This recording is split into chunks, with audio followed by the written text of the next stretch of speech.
Recently published an article about fence and furniture. You want to tell me more about it? Yeah, yeah. It was basically a juxtaposition or comparison between loyalty and fidelity. Why?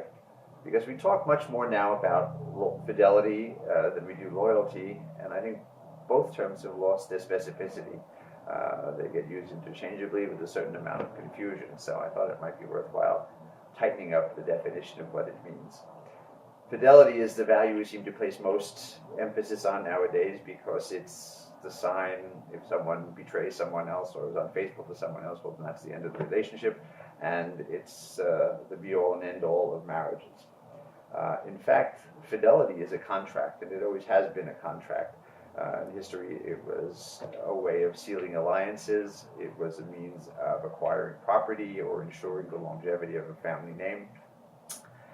It was sanctioned by the state and by the church, and if the contract was broken, then the arrangement was canceled, and the funds or whatever material exchange happened were returned to the original owner. Loyalty is something else. It was historically something that unified a group of people who shared a common set of values and whose only sanction, though at times it could be extreme, was a sense of honor. You know, you committed to something or someone or a cause out of a sense of honor, and you would remain, though at times we would say faithful to it, you were actually loyal to it. And loyalty is the basis of friendship.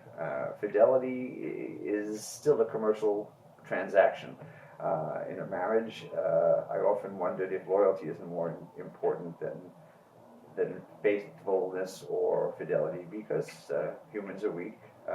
There are moments of crisis in any relationship, and people can make mistakes and regret them.